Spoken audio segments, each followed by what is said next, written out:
मी आज प्रभाग क्रमांक 10 जुना वेळी घरकुल या परिसरातून भारतीय जनता पार्टीकडनं उमेदवारी भरलेली आहे। निश्चितच मला पार्टीवरती विश्वास आहे, ते मला उमेदवारी देतील आणि पुन्हा एकदा गेल्या टर्म मध्ये जशा पद्धतीने काम केलं त्याच पद्धतीने जनतेची सेवा करण्याची संधी मला भारतीय जनता पार्टी देईल असा विश्वास आहे। पॅनल कशा पद्धतीने पॅनल हे पक्ष ठरवेल, पक्षाचा जो काही निर्णय असेल तो आम्हा सर्वांना मान्य आहे। आम्ही पक्षात जाताना सुद्धा आपल्याला सर्वांना माहिती आहे, ज्यावेळेस माझं सोलापुरात स्वागत झालं त्यावेळेस सुद्धा मी बोलताना सांगितलं होतं की मी कुठलीही कंडिशन टाकून पक्षात आलेलो नाहीये। त्यामुळे पक्ष जो काही निर्णय माझ्या बाबतीत घेईल तो मला मान्य असणार आहे। उमेदवारी देताना इतका वेळ का लागतो? हे पॅटर्न आपल्याला पूर्ण महाराष्ट्रात पाहायला मिळतोय। महाराष्ट्राच्या लेवलला हा निर्णय झालेला आहे, त्यामुळे त्या बाबतीत मी अधिक त्या गोष्टीबद्दल बोलू शकत नाही। जे काही असतील ते वरिष्ठ आमचे बोलतील।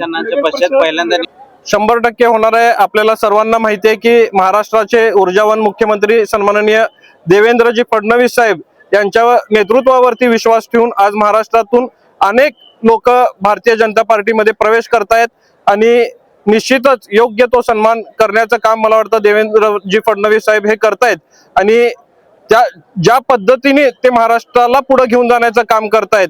आपल्याला सर्वांना माहिती आहे की गेल्या 10 वर्षांमध्ये ज्या पद्धतीने महाराष्ट्राची प्रगती झालेली आहे आणि त्याचाच निकाल मला वाटतं या नगरपंचायती नगरपालिकेचा आहे आणि पुन्हा एकदा हा निकालावरनं सिद्ध झालेला आहे की भारतीय जनता पार्टी हाच एक नंबरचा पक्ष महाराष्ट्रात राहिलेला आहे आणि निश्चितच त्याचा परिणाम आता जे महापालिका होत आहेत त्याच्यावरती खूप मोठ्या प्रमाणात होणार आहेत।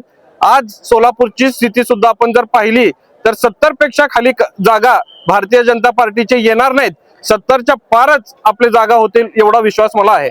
अनेक जण इच्छुक आपल्याला पाहायला मिळत आहेत। आज जर सोलापूरच्या दृष्टिकोनातून आपण जर पाहिला तर 102 आपली संख्या आहे आणि त्याला 1200 लोकांनी अर्ज केलेला आहे।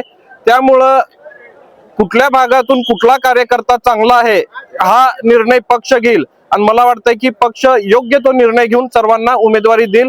त्यामुळे आमचा विश्वास पक्षावरती आहे। त्यामुळे त्या गोष्टी आम्ही बोलण्यापेक्षा वरिष्ठ जे काही निर्णय घेतील तो आम्हाला मान्य राहणार आहे। महेश अण्णांच्या पश्चात पहिली निवडणूक आहे, कशा पद्धतीने काय भावना आणि कशा पद्धतीने तुम्ही सामोरे जाता? आज आपण गेल्या 8-10 दिवसात जर सोलापूर मधली चर्चा ऐकली असेल तर आज सर्वांना महेश अण्णांची आठवण येऊन राहिलेली आहे। अनेक जण तुम्हाला सुद्धा सांगितले असतील, अनेक जण मला भेटून सांगितले की आज महेश अण्णा असले असते तर एक वेगळी परिस्थिती आपल्याला या ठिकाणी पाहायला मिळाली असती। कारण त्यांचं योगदान गेल्या 30-40 वर्षात जो सोलापूरच्या राजकारणावरती होता, स्वर्गीय तात्यासाहेबांचा जो योगदान होता त्याचं प्रतिरूप म्हणून निश्चितच अण्णांकडे सुद्धा पाहिलं जात होतं आणि त्यांनी सुद्धा गेल्या 2017च्या इलेक्शनच्या वेळेस शिवसेनेचे 21 जागा आणण्यामध्ये त्यांचा सिंहाचा वाटा होता। त्यामुळं अनेकांना अपेक्षा त्यांच्याकडून होत्या आणि अचानक ते आपल्यातून निघून गेले। त्यामुळं प्रत्येक दिवशी त्यांची आठवण आल्याशिवाय मला तर येतेच, पण अनेक कार्यकर्त्यांना त्यांची आता तशी आठवण येते। घरकुल मधले 10-11 8च्या 8 येतील भाजपचे। घरकुल मधील 10 आणि 11 हे प्रभाग 8च्या 8 चांगल्या मताधिक्याने भाजपचे निवडून येतील सगळे उमेदवार। यंदाचे नागरिक हे तुम्ही पक्ष स्थलांतर केल्यावर तर तुमच्या सोबतच राहतील, ह्याची काय गॅरंटी? गेल्या 5 वर्षात आम्ही जे काम केलेलं आहे ते लोकांना माहिती आहे।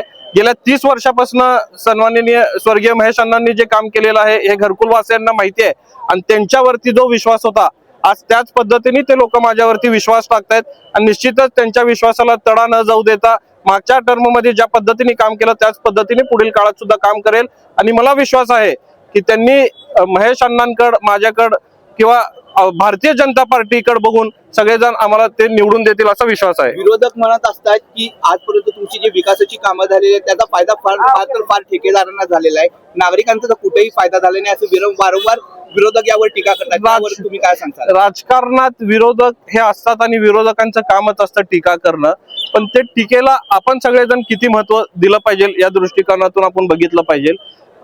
लोकांची कामं करण्यासाठी आम्ही सगळेजण काम करतोय आणि अशा पद्धतीने कोण जर एलिगेशन्स करत असतील तर मला वाटत नाही की त्यांच्यावरती उत्तर देण्यात काही अर्थ आहे। त्या गोष्टीला उत्तर न दिलेलं बरं राहील। जनतेला काय आव्हान करताल? जनतेला काय आव्हान करताल?